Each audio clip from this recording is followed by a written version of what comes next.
ગઢની અવતાર ધારણ કર્યો ને નિજિયા ધર્મનો મહિમા સમજાયો.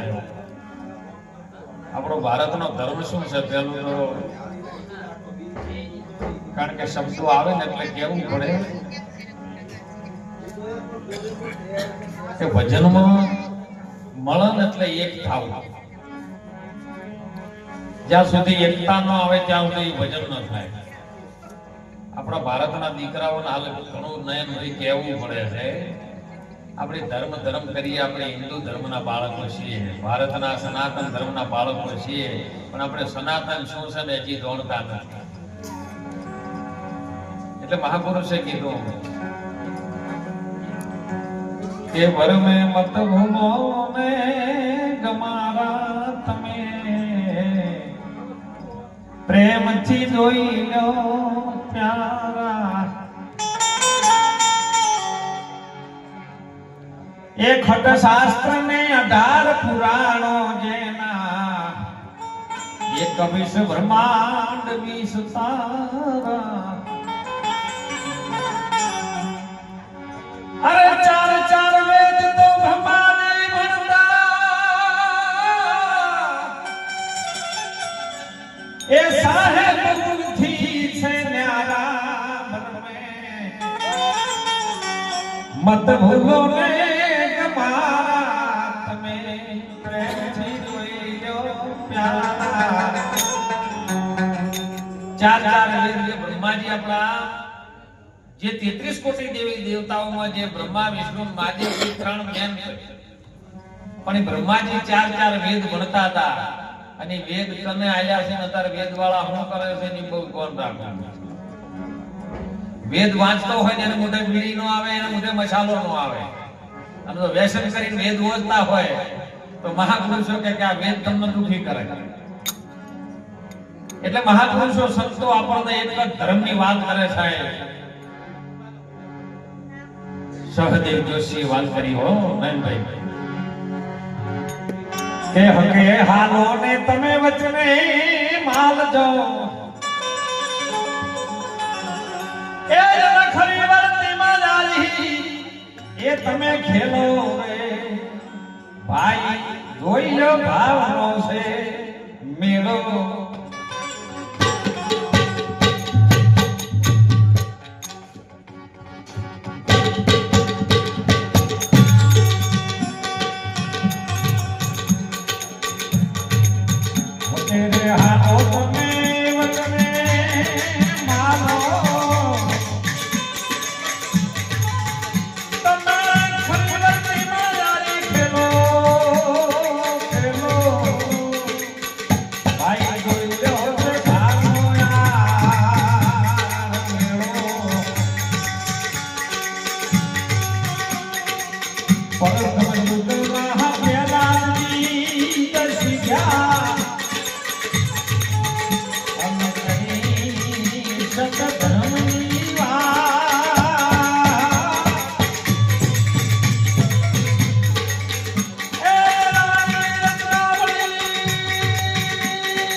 ઋષિ ઘેરે પાતરે મંડાણો અમર રચો છે મહાજા.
કયો નહીં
અંદર એવી વાત કરી મહાપુરુષ સહદેવ જોશી કે હકે આલો ને તમે વચને માલો અને ખરી વર્તી આવે તાણે તમે ખરા મનથી ખેલો. કારણ કે મોતી એરણમાં ઓરો ને ઘા ઘણેરા થાય ફૂટી જાય તો ફટકિયા કહેવાય ને ખરાની ખળે કબર્યું પડે. હવે તો નયનભાઈ કહીએ આ જઈ સાલ છે ને આ 22 તારીખ જઈ ને એ આવતી 22 જે ગયા વર્ષની હતી ને એમાં આખા ભારતમાં એક નામ ગુંજ્યું હતું, અયોધ્યાના ભગવાન શ્રી રામચંદ્રનું. અને અત્યારે બધી ફિલ્મોમાં અત્યારે મોબાઈલોમાં ગીતો ઈર્યા છે, રામ આયેંગે રામ આયેંગે આયેંગે આયેંગે. પછી એક વર્ષ આવ્યું 4 દાડા હું કોઈને રોમને યાદ નહીં કર્યા. ઝંડા લઈને ફરતા નીકળી પડ્યા ખરા પણ હું રોમને ભૂલી ગયા, કોકની યાદ રાખ્યા તો રોમ જ્યાં તા પાછા લાયા. એમ 14 વર્ષ વનવાસ મેથી જ્યારે પાછા લાયા ત્યારે દિવાળીનો દિવસ હતો વિનુભાઈ, અને માં કૌશલ્યાએ મોતીડે વધાયા દિવાળીનો ટોણો હતો ને એ દાડાથી દિવાળી મનાવવામાં આવી. તો ફેર પાછા ચારે ક્યાં પાછા લાયા તો બધું આખું ભારત ગોડું થયું પણ હું રોમને ભૂલી ગયું. તો આપણે ભારત માતાના સાચા બાળકો નથી એવું. કેમ કે ભારત માતાના બાળકો સાહેબ ઘરે ઘરે ગીતાનું એક પુસ્તક હોવું જોઈએ. ગીતા ભારતની આપણી એક ધર્મ માતાનો એક સંસ્કૃત ગ્રંથ છે, અને ગ્રંથ આપણા ભારતમાં આપણા ઘેર ઘેર ના હોય ને તો આપણે હિન્દુ કહેવાને લાયક નથી. અમે હિન્દુ હિન્દુ કરણ ખરી પણ હિન્દુ ધર્મ શું છે ને એ હજી સુધી કોઈ જાણતું. કારણ કે જેટલા મળે છે ને એટલા પોપટ મળે છે અમે કહેવા વાળા. અને એટલે મહાપુરુષો આ વાતમાં કે આલો ને તમે વચને માનો ખરી વર્તીમાં ખેલો. જોઈ લો બધો ભાવનો છે, આ બધો ભાવનો મેળો છે ને ભાવથી આપણે બધા ભેળા થયા. કારણ કે મળ્યા છું તો મળશું. દર્શન કરવા જવું છે. ભગવાન શ્રી રામદેવ પીરની જ્યોત પાટમાં ચાલુ છે, એટલે જો કોઈ દર્શન કર્યા વગર કોઈ બાકી હોય તો દર્શનનો લાવો લઈ જાય. કારણ કે આનો લાવો ફરી ફરી ના મળે. આ શરીરમાં શ્વાસ કાલ નાયા હોય દચકાનો ખેલ છે આ તો. આમ શ્વાસ અત્યારે તરત ફેર નાયે ઉતરે આ તો. એટલે કદાચ પૂરું થયા પહેલા દર્શનનો લાભ લઈ જાય. નહીતર સવારામ બાપાએ સુંદર વાત કરી, છેલ્લા ડચકાનો ખેલ છે જાણવો ઘણો મુશ્કેલ. જોઈ લો ચૂક બંધનની છે. બધા જેલમાં જ છે. કૃષ્ણ ભગવાન એકલા જેલમાં નતા, એ તો જેલમાં જન્મ્યા તરત સુધી ગયા. આપણે બધા હજી જેલમાં છો. કેમ કે જેને માથે ગુરુ નથી એનું જીવન સુરું જ નથી. જેના માથે નથી ગુરુ એનું નથી જીવન સુરું. અને જો કદાચ ગુરુ મહારાજ તમને તમારી ગતિ હોય ને ગુરુનો હાથ પડી જાય, માથે પંજો પડી જાય ને તો પ્રગતિ થાય. ગતિ તો આખું જીવન માણસ કરે પણ પ્રગતિ ના થાય. પ્રગતિ ક્યારે થાય? ગુરુ મહારાજનો માથે હાથ પડે ત્યારે. અને તમે એને તન મન ધનથી સેવો તો. અને એટલે સંતોએ સુંદર વાત કરી છે કે નિજિયા ધર્મનો છે મહિમા મોટો મુખે ગાયો નહીં જાય. કારણ કે તો સમજાવેલો ખર્ચા ને કે શાકભાજીના બજારમાં હીરા ખરીદે કો ભાઈ. શાકભાજી બજારમાં હીરા વેચવા જોતો તો શાકભાજી વાળા લે ના. અને મને તારો અનુભવ ઘણો છે, પણ ગુરુની કૃપા છે એટલે બધા ભેળા ભજન કરજો. વિશેષ ન કહેતા બધા ભજનનો લાભ લેજો.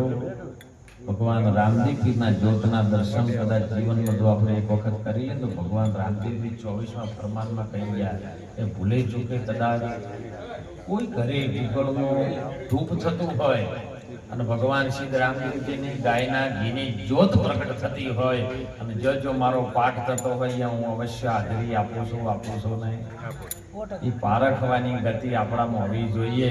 કારણ કે સદગુરુજીએ મને પારખનો રસ્તો બતાવ્યો, મને આપમાં આપ ઓળખાયો. ગુરુએ મને પારખનો રસ્તો બતાવ્યો.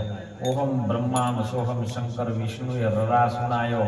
ત્રણનું ગુજારું ચાલે આ જગતમાં, એનાથી અટક્યો છે સંસારો. સદગુરુજીએ મને પારખનો રસ્તો બતાવ્યો. એ ટૂંકું એક 10 થઈને અમે વિરામ કરશું. વાણીનું મહાપુરુષો